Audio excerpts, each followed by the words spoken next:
Yo, what's going on, guys? It's your boy Kimbo here, and it's time for another epic Bakugan Evolutions episode review. And these glasses might be a little too tight for my face, but whatever, it's fine. They work. So we're getting into episode 23 here, man. We're on episode 23. It's crazy to think, man. We're towards the end. Even going like in the middle of summer, but yeah, we're getting there.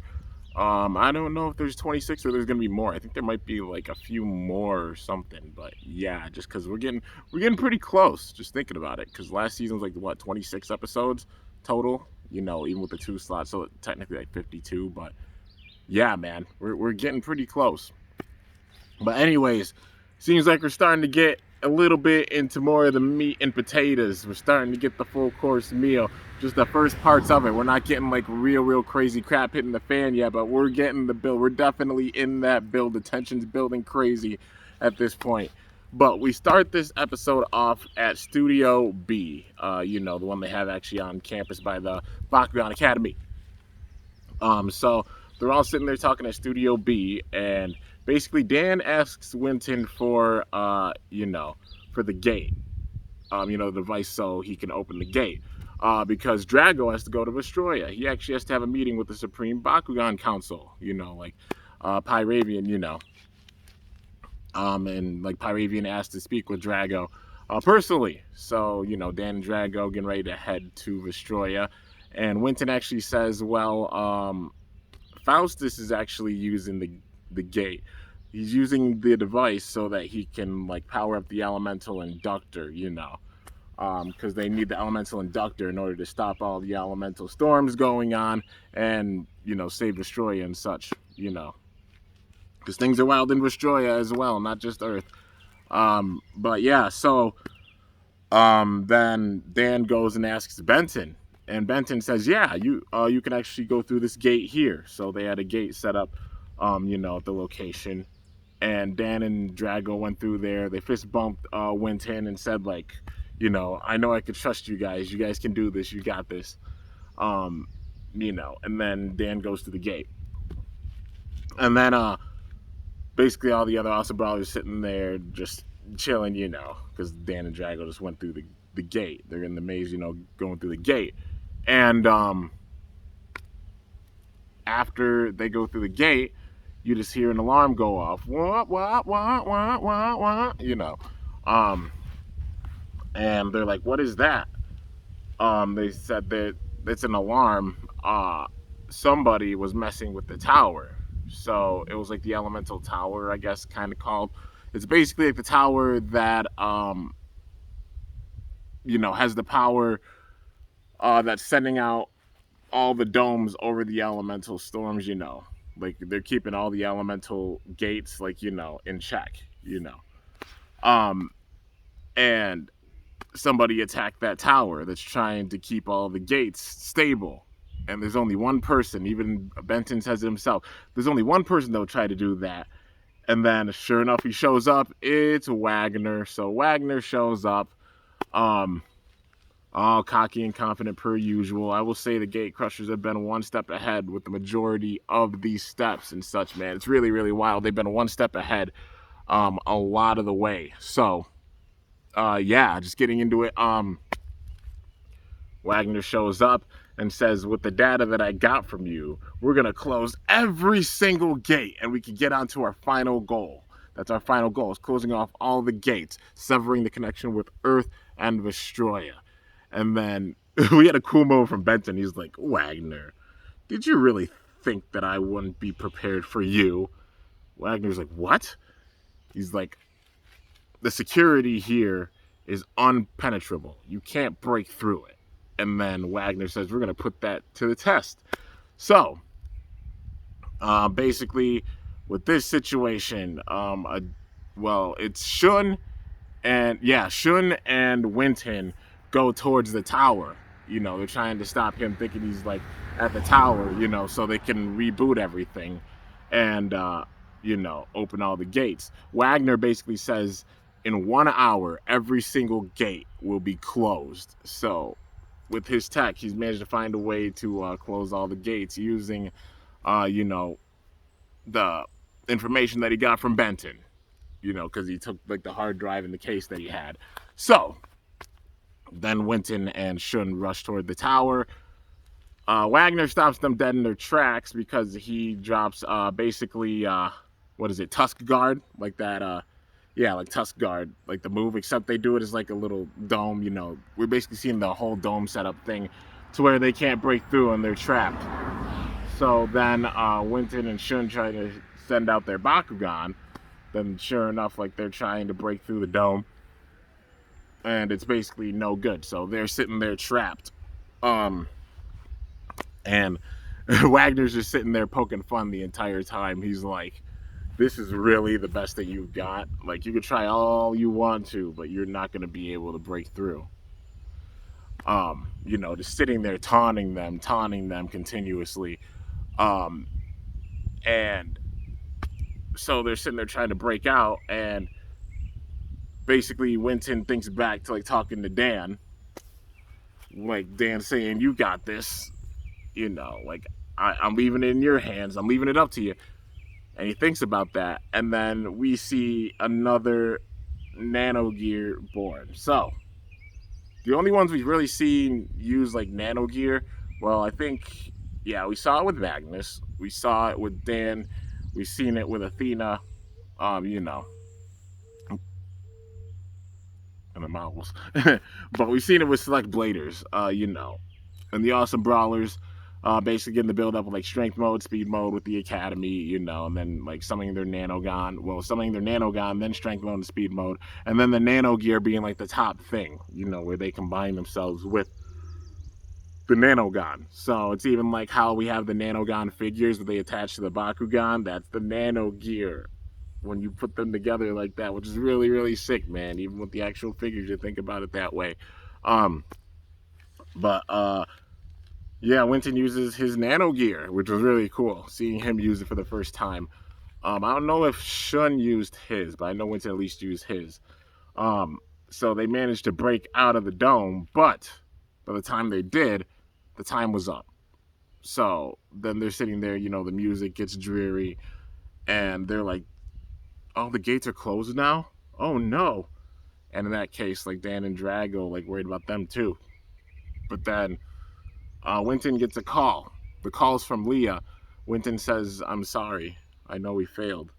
And she said, it's not over yet. We still have the gate here. All the other gates did close, but there was still one that was open, and that was the one that was at the facility. So, just with that call, Winton was like, okay, well, that's good. And Leah was like, you don't have to worry about us. And then, sure enough, the call ends, but Wagner was listening in, and he's like, so, there's one gate that remains, huh? Well then, seems like I'll have to take care of this one myself. So, Wagner himself going in order to shut down this last gate, because if he gets this gate closed, it's over. They separate the bond with Earth of Vestroia, at least like the connection through that, by closing up all the gates. And, basically with that, he just sits there and he chuckles. He's like, I'll take care of it myself. And that's the end of the first part of the episode. So, overall, we're getting the big time build up with this. We're down to the last gate right now, and you can tell the tension's right there, because that last gate, that's where Dan and Drago, that's their only link. Their only link to get back now, is through that gate. Because since all the other ones are closed, if not, they're going to be trapped on Vestroia. So then we get into the next part of the episode. It's the last gate. And with this, we get a cutscene of Dan and Drago making it through the gate and getting into Auropolis. And as soon as they showed up in Auropolis, Fenneca's there. So Fenneca says that Pyravian invited me here personally to grab you, to get you. And then they go and talk to Pyravian, and Pyravian basically says that the elemental storms are getting very, very bad on Vestroia. So, they're breaking out everywhere on Vestroia. Just like how they were on Earth, they're breaking out as badly, if not even worse, in Vestroia. So it's like both worlds are affected with it because they have that bond. You can't just focus on like the side of Earth and leave Vestroya left for dead, but that's what the Gate Crushers are trying to do, you know? That's what they're trying to do. So basically Dan and Drago just say how Faustus is working on the elemental inductor. That'll make it where all the storms will, you know, be contained and such, and it'll help Vestroya, because if Vestroya goes down, all the Bakugan go down, you know. Wagner and the Gate Crushers might be leaving Vestroya for dead, but you know the Awesome Brawlers aren't. You know that, like, Benton isn't, Faustus isn't, you know, all of them are working to, you know, just maintain all the storms and everything and all that energy. So, yeah, dude, with it, Dan and Drago, of course, swear that they're going to do everything in their power to stop it, you know, and they just explain how Faustus is, you know, fixing the machine, and that way the storms will be calmed down. And Pyravian basically says that she'll do everything in her power to help stop the storms and such and maintain things until that machine is ready and it's done. And then, sure enough, they try to go back, you know, after having the conversation with Pyravian. But on the other side, there's a problem. So there's only one gate open, right? And it's the one that Dan and Drago went through from the jump. Well, some intruders apparently got in the building. Well, they got footage that intruders were stuck in the building. Ajit did. He goes outside in order to confront them, but he's met with more of the drones, and then they use the Tusk Guard. Ajit gets trapped in the dome. No, he doesn't get trapped in the dome. The entire building is surrounded in a dome. That way Ajit can't get in. And then afterwards, you know, Leah and Benton see it on the screen, and they're like, oh no, Ajit got trapped. And then, sure enough, Wagner shows up. And he's like, I had to come and take care of you myself. And Benton says it's pretty gutsy of you to come in person. You know, and he's like, well, you left me no other choice. And then sure enough, we get a battle. You know, Leah runs in by the gate because Wagner sends more of his drones. They're going around and they're basically making all of the power of this gate go away. They're literally destroying this gate, and it's the last one. Well, Leah runs in, throws down a gate card, and then rolls out Fennica, so, you know, getting a brawl with this. And Wagner goes in all confident and such. He's like, you've already lost. Like, this strategy, using this strategy, I've already won. Because with this strategy, your friends Shun and Winton, they're at the tower. They've been shut out. Ajit and Lightning were shut out. Ajit and Lightning both went out, and they were both stuck outside. You know, so they couldn't get back in.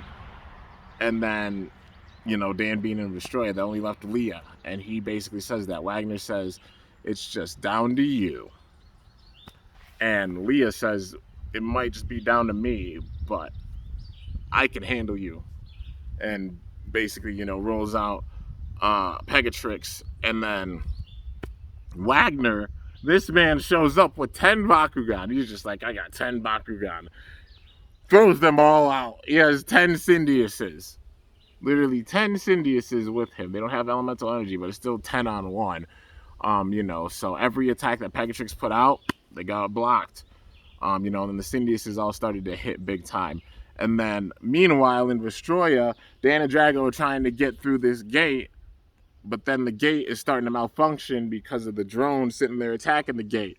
And they're like, what? We can't go through a gate like that. And then Fennica's like, tries to claw it. And then they're just like, what are you trying to do? Well, I thought it would help. But then it shows what's happening on Earth and the battle with, you know, showing the battle between Leah and Wagner. And Dan sees it and he's like, it's Wagner. And Leah's battling. And then Fennica sees and basically is like, Leah, don't you dare lose. You better not dare lose to him. You know, like, I don't forgive you if you lose to him. And then basically with that, they're sitting there in the middle of the battle, and Fennica just screams out the words of help. Like, you gotta work together. And then Leah realized that, you know, like, yeah, you're right.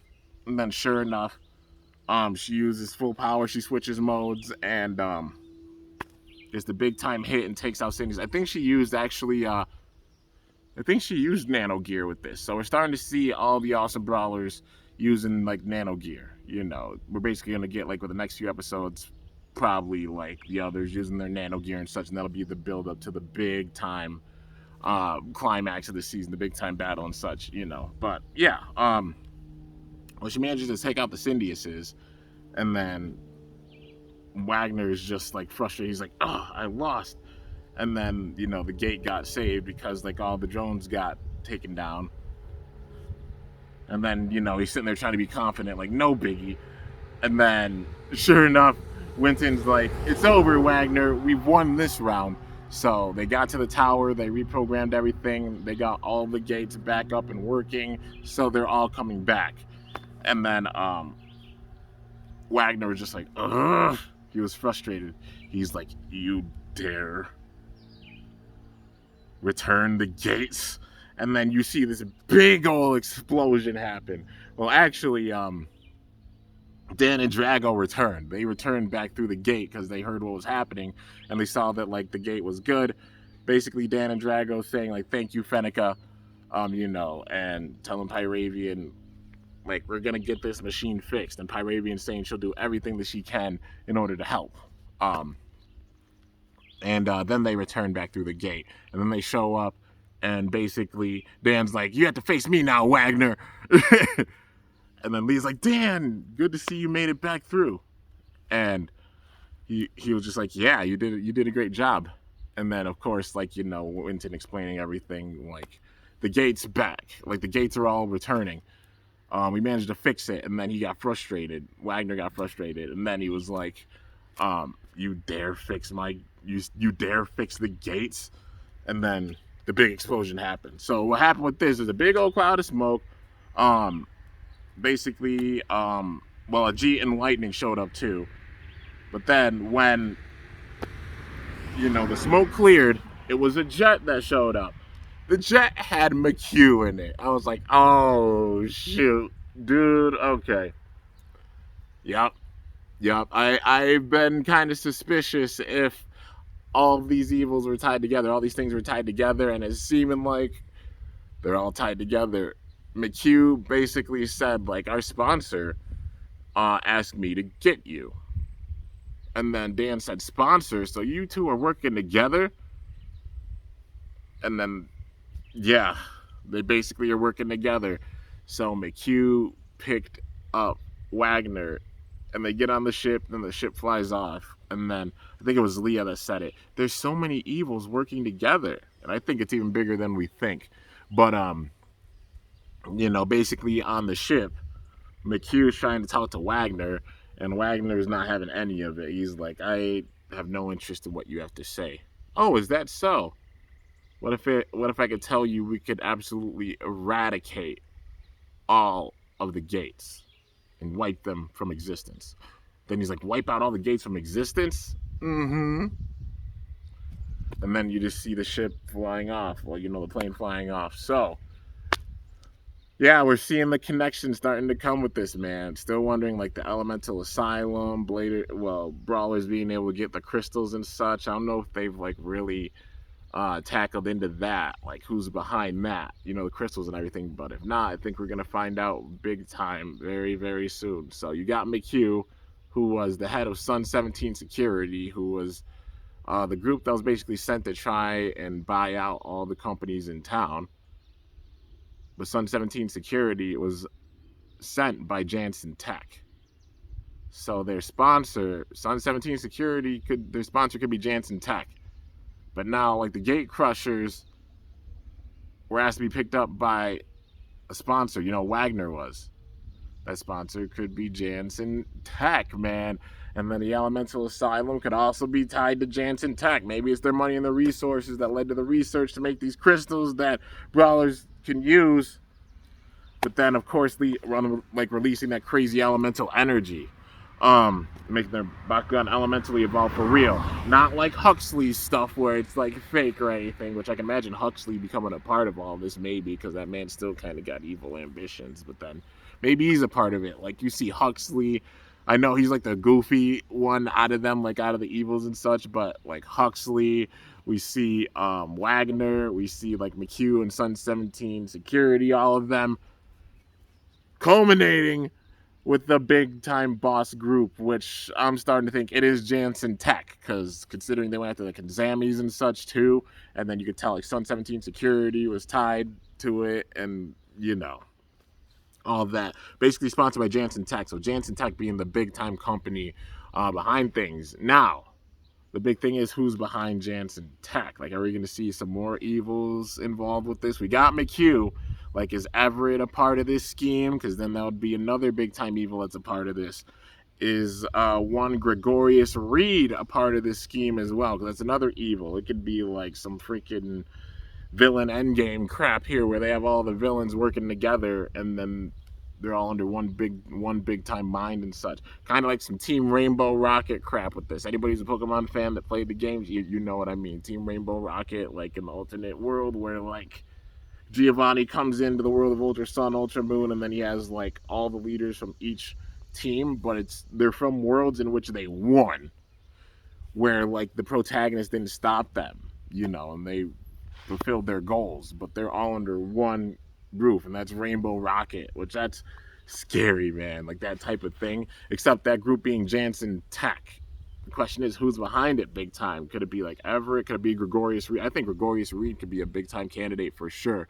But yeah, then we'll see like the extreme side of things on like the human side. But then of course on like the Bakugan side, we still got Wrath out there. They talked about how Wrath was still missing. He didn't end up in Haora like they thought that he was going to be. He just vanished. He literally vanished. But I feel like he's waiting. He's laying in wait for something to happen. Like he's going to probably like gain some elemental energy or something. It'll be wild if like they get this inductor to work. But then when the inductor works, Wrath takes that power. He shows up and then he takes all that power and absorbs it. And he gets like a crazy form or something, because I know we've got like the Genesis kind of Bakugan coming, clear Bakugan that could be like different factions and such, because the Genesis set, that's the big set for this season. Build up towards that. And it's usually whatever set there is for the whatever big set they have for the season, that's usually the build up that we get, at least one of the figures or both, I mean, Dragonoid Maximus, season 1, season 2, Dragonoid Infinity, last season Geoforge Drago and Ultimate Villock, this season the Genesis collection. So like Genesis Drago, Genesis Wrath, maybe all of them become Genesis Bakugan, like the Awesome Brawlers Bakugan, and also like Wrath, and it'll make sense if so. But yeah, man, we're gonna definitely get that big time build up. Wrath could be weighing in wait. Maybe he's trying to go get all the elemental artifacts from each world or such, and he's just waiting for his perfect time to really, really do that. Or maybe he's waiting for this machine to get operational so he could just steal the power from that and absorb it. And then his ultimate goal is to make the old, the Bakugan, the Supreme Bakugan Council, like bow at his feet, because he's like, it makes no sense that you're even a part of this. When he saw Drago, and you let out his true colors, like, why are you a part of it? So trying to have enough power to make anybody bow at his feet, whether it's the Supreme Bakugan Council, Drago, the Awesome Brawlers, it don't matter. He's trying to stop them dead in their tracks, man, and Wrath's just weighing in wait, man. The question is, when is he going to show up? Also, like, are we going to see some similar things like how it was with Season 3, like how Gregorius Reed launched out Villock, and they worked together? Are we going to see it with, like, Wagner and Wrath, like that type of thing? Or whoever's behind Jansen Tech and Wrath, because they'll work together to make the goals work, like Wrath probably wanting... Wrath wanting Earth and Destroy to be separate for the sake of Bakugan, and then like the same thing for for Wagner and his group, wanting Destroy and Earth to be separate for the sake of humans and stuff, so maybe those two working together with their extremist views, they'll both get what they want. Everybody will get what they want on that side with the evils, but the Awesome Bros ain't trying to have that happen, because if they separate, it's gonna be bad for both worlds. Bad, very bad. But yeah, so it's gonna be wild to see how this all culminates and such. But seeing McHugh and Wagner together now, it's like, is Everett out there? Like, imagine if Everett was the one behind the research with, like, the Elemental Asylum or something. I still don't know if they actually fully said that. Like, you know, who's behind the Elemental Asylum. Like, maybe that department belonged to Everett, and then the Q with the Sun 17 security, and the Gregorius Reed for another part, and maybe it's even, like, the top part himself, you know? Like, maybe he's the one behind Jansen Tech. Who knows, man? Because he's a billionaire. He has the money to influence that stuff. But I guess time's gonna tell. Overall, really, really sick episode. We're getting that big time build up. Crap's about to hit the fan in the next few episodes for sure. I see a couple of like fun themed episodes being weaved into this final part too, so there's some good vibes with it too. But the tension's just building more and more and more. The volcano is starting to erupt, man. The pressure is boiling. The question is, when is it fully gonna erupt? Gonna be in one of these next few episodes, man. It's gonna be awesome. It's gonna be wild. But yeah, so anyways, guys, that's gonna do it for this review on Bakugan Evolutions episode number 23, man. Yeah, can't wait to see 24 onwards. Like, at least we got 24, 25, 26. If there's any more, like maybe a couple more, I don't know, but like max 5 episodes left. But you know, things are getting wild, so these next couple episodes are going to be where things really just start to hit the fan for sure, because we still got to see what's even going to happen with like the academy. You know, we still got Coach Short's side of the academy. You know, it's basically like the academy split in 2 right now, those that follow Faustus, those that follow Short. So they gotta have that tension and such come together, and especially with all these storms and stuff, they'll have no choice but to work together, and that conflict's gotta happen, man. You know, so we probably gotta see that resolved with like Faustus's side versus Short's side. You know, the academy coming back together, like a battle for the academy or something like that. You know, overall battle for the academy. And then like the big time thing, that being Wrath and everything going on with him. So yeah, it's going to be wild to see how this all culminates, but I'm excited. Let me know your thoughts in the comments. Overall, I dug this episode big time, man. Like I said, I just love how they're like weaving everything together, even having older characters returning with this season, you know, because Hackett still being a part of it, Crystal Blue, we've seen a part of it, older characters and such, we've seen a part of it, like Lord Bracken, dude, it's great. While also introducing new characters with this as well. It's really, really awesome. I love the balance they're doing with it, and I really hope we get a 5th season for sure. But anyways, guys, that is gonna do it for this episode review. I hope you guys enjoyed. If you did, be sure to slice that like button down below. Let me know how I did. If you're new to my channel, definitely be sure to subscribe for some epic content, because I upload daily. And if you haven't already, be sure to ring that bell by my channel name to be notified whenever I upload a video. Also, peep that view, man. Holy crap, it's so nice. It's so nice. You can just see like the sun shining down through the clouds and stuff too, man. It's really wild. But yeah, anyways, guys, till next time, it is your boy Kimbo signing off. See you guys later. Thanks so much for watching. Until then, stay awesome and Bakugan Brawl. I'm up out of here.